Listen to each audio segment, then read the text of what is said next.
Welcome back. It is The Real Story with Jeanne Ives. Thanks for joining me on this Sunday night. The next segment's very important, and in fact, it was covered by Maria Bartiromo on her Sunday show this morning. She had Ron DeSantis on about election integrity. Here's what he said that Florida is doing. Well, you pointed out on the Cryon, Maria, we have banned ballot harvesting in the state of Florida and imposed stiff penalties. That should be done nationwide. Of course, we require photo ID in order to vote. We've banned the use of Zuckerbucks, and we've been aggressive at policing the voter rolls so that we have accurate voter rolls. And when people have run afoul of our election laws, this election crimes unit we've created has been able to investigate, refer these people to prosecution. So as we look at all the debate going on with the presidential election, we look at people that are doing outreach to voters. I was just at a Charlie Kirk event in Wheaton the other day. I mean, it's true, and he's working really hard on it. It is a voter turnout election. It is not necessarily a persuasion election, although there are still a few people that we want to persuade. But more and more, we can't get away from the fact that it is about election integrity as well. And given the campaign of 2020, given 2022, there's still a lot of questions about how campaigns are conducted. So to talk about that with me tonight is Ken Cuccinelli. He's the former Virginia Attorney General and acting Deputy DHS Secretary. Ken Cuccinelli serves as the national chairman of the Election and Transparency Initiative. Oh, that's old. You're no longer, I don't think, the acting Deputy DHS. But over 20 years, Ken has fought on the front lines of the conservative movement to defend our Constitution and preserve our sacred freedoms and liberties. That means preserving our vote. And so he is fighting for transparent, secure, and accountable election voters that we can all trust. And he does that through the Election Transparency Initiative as the chairman.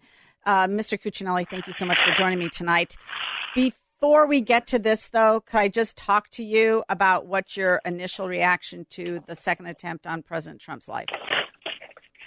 Well, it's a very sad thing to see.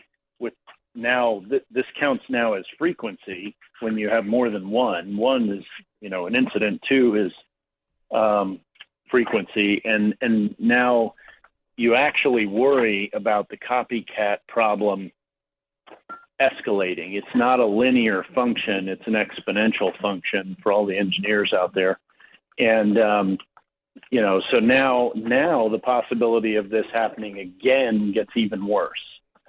And there will be a break point at the election. But, when Secret Service reported to me at DHS, we never had anything like this, but this kind of a 2 times in 2 months is truly extraordinary. This has never happened to any other president in history. So for actual shots fired. So this is very concerning. And I think what you should expect to see is, setting aside what anybody thinks about what the Secret Service has done to date, you'll see a very significant escalation in the level of agents around, whether they be police liaisoning with the Secret Service or additional agents. You can fully expect to see that. Well, I think we live in strange times right now. I think that it's a politically charged environment, no doubt. Trump, again, he's a disruptor. And there's many there's been a lot of heated rhetoric around this campaign. And there's, it's going to be one of those elections where the polling is pretty tight right now. And when it comes to Election Day, if we're still counting votes, 2 days later or 3 days later, I just don't know what will happen to this country. We will. From that standpoint. We will definitely be counting votes 2 or 3 days later. Okay, so tell us what's going on that front, and what's going on in terms of election security. So, unless this is a blowout, which frankly I hope for, then I fully expect to see vote counting going on 2 and 3 days later. I mean, California counts votes for a week and a half after the elections, absurd amounts of time. Alaska has a good excuse. They're bringing ballot boxes down literally from the Arctic Circle, but no other state has this excuse, and this really should be cut off on Election Day. thankfully, the Republicans won a lawsuit in Pennsylvania recently, this past week, that ballots, mail ballots dated after Election Day or not dated on or before Election Day won't be counted. And they shouldn't be counted. That's an invitation for fraud. Unfortunately, all of this is happening at a time when we've seen 5 years in a row of declining performance of the post office. So that's going to make things worse as well. There's very little discussion of that. You remember 4 years ago when the post office, then as everybody would have said under Trump, warned states, look, we can't meet your ballot turnaround times. At least we can't guarantee it. And the left went ape. They went absolutely ape. Well, now that it's Biden's post office, if you look at the data, they have gotten worse, much worse, not modestly worse, much worse. And you don't hear a word about it.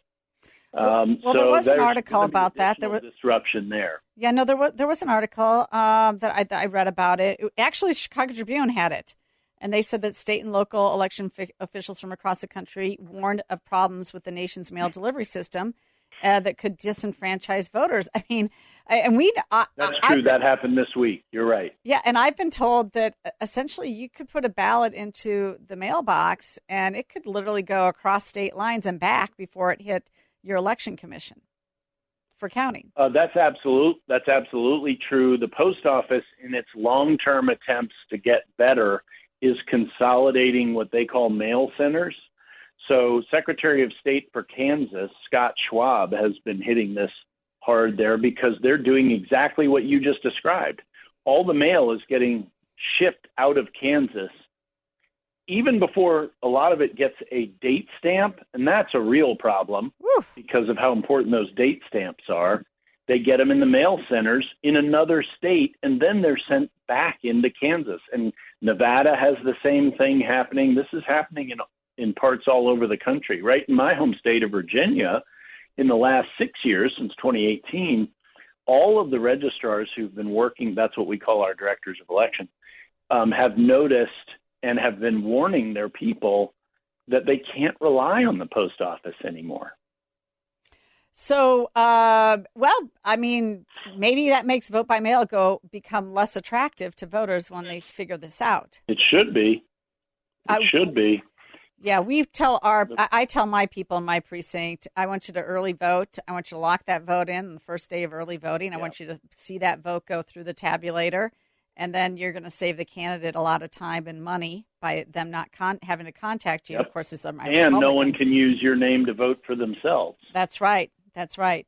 Which we know happens. Speaking of people who are voting that should not be voting, though, apparently Texas removed 1 million ineligible voters from their voter rolls, including 6,500 non-citizens. How are we doing on this front to clean up the voter rolls? So like so many questions about elections, the answer varies state by state because we don't have one election system. We have 51 election systems, all 50 states and the District of Columbia. And Texas is doing well. Virginia is doing reasonable. Nevada's doing horrible. Michigan's doing horrible. And it's not a coincidence that the states that have Democrat secretaries of state who fight to keep dead people on the voter rolls, to use the Michigan example, Jocelyn, whatever her name is, in Michigan, she's the worst in the country. But people in Nevada, nonprofit groups, not party groups, systematically identified people who have moved out of Nevada and presented those in the evidentiary form required in Nevada. And that Secretary of State secretly told the local heads of elections not to remove those folks from the voter rolls. Didn't tell the organization that was doing the cleanup work, but they found out anyway. And so we're seeing tremendous obstruction coming from the Soros secretaries of state because he's put a lot of money into electing Democrat secretaries of state for 20 years so that they will do these things. This is not a mistake, folks. This is intentional. Yes, because when you have dirty voter rolls, it invites fraud, and everybody knows that. So, yeah. Makes it a lot easier to pull off. It sure does. So, and I actually, I mean, when it comes right down to it, and this is sort of my problem I've been a precinct committeeman for 20 years, and I think they're the key to, first of all, turnout, and I think they're also the key to election integrity because they have that voter list. 30 days prior to the election, they should go to the houses. And by the time you've been living in the neighborhood long enough, you know who lives there. You know which kids have graduated and moved on. You've got a good sense of where you need to go to find out if there are voters on the list that need to be removed. But they should be checking that. And then immediately after election, they should check the list of people who voted from their precinct and see if it matches up, see if it makes sense. I think that's just like one of the things. Unfortunately, in the state of Illinois, they clean up the voter list within 2 days of the election. And then they just say, oh, well, we were just doing list maintenance. And, so, voters that have moved, we took off. Well, no, you have to give me an actual list of people who voted. And that we should know that cold, and they won't give it to us. Yeah, so Illinois is, of course, a terrible state in these sorts of things. Michigan has been systematically making itself worse. The Democrats took over in the last election, and they have been systematically getting rid of every opportunity for transparency or accountability. For example, they got rid of auditing of elections. That's not legal in Michigan anymore.